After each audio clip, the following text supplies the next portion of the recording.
రోజులుగా వైసీపీ కీలక నాయకుడు రాజ్యసభ ఎంపీ సాయిరెడ్డి కుమార్తె నేహారెడ్డి పేరు మీడియాలో వస్తుంది. దీనికి కారణం విశాఖ జిల్లాలోని ప్రముఖ పర్యాటక ప్రాంతం భీమిలి బీచ్ వద్ద సముద్ర తీరానికి అతి సమీపంలో నిర్మించిన కాంక్రీట్ ప్రహారీ. దీనిని కూల్చివేయాలన్నది జనసేన కార్పొరేటర్ పీతల మూర్తి డిమాండ్. అయితే తాము ఎలాంటి నిబంధనలు ఉల్లంఘించలేదన్నది నేహ తరపు వాదన. దీంతో అసలు ఇది ఎలా వివాదం అయిందనేది ప్రశ్న. వైసీపీ అధికారంలో ఉండగా విజయసాయిరెడ్డి కుటుంబ సభ్యులు విశాఖలో తమ వ్యాపారాలను విస్తరించుకున్నారు. ఈ క్రమంలోనే భీమిలి పర్యాటక ప్రాంతానికి సమీపంలో నేహారెడ్డి ఓ అంతర్జాతీయ స్పా సెంటర్ను నిర్మించుకున్నారు. కార్యకలాపాలు కూడా ప్రారంభమయ్యాయి. దీనికి వైసీపీ సర్కారు అనుమతి ఇచ్చింది.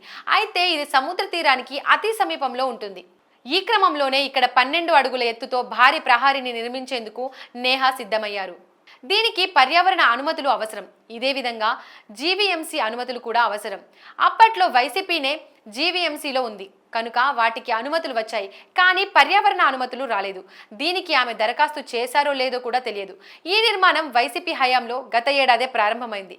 కానీ నిర్మాణం జరుగుతున్న క్రమంలోనే కొన్ని అవాంతరాలతో ఆలస్యమైంది.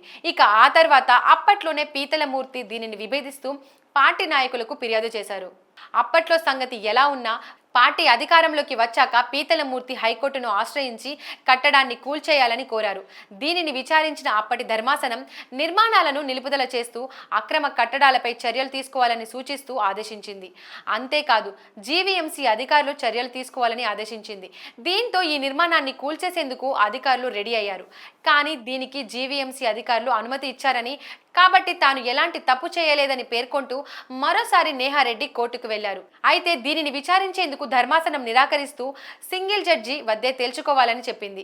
ఈ పరిణామాలతోనే నేహారెడ్డి మరోసారి సింగిల్ జడ్జిని అప్రోచ్ అయ్యారు. ఆయనేమో తన చేతిలో ఏమీ లేదని, గతంలో నిర్మాణాల విషయంలో ధర్మాసనం ఆదేశాలు ఇచ్చింది కాబట్టి నేనే మధ్యంతర ఉత్తర్వులు ఇవ్వలేదన్నారు. మరోవైపు అధికారులు కూల్చివేత కార్యక్రమాలకు రెడీ అయ్యారు. కానీ హైకోర్టులో అటు ధర్మాసనం ఇటు సింగిల్ జడ్జి వద్ద తాను పిటిషన్లు వేశానంటూ నేహారెడ్డి చెబుతున్నారు. ఫలితంగా ఈ వ్యవహారం ఎటు తేలకపోగా రాజకీయంగా ప్రాధాన్యం సంతరించుకుంది.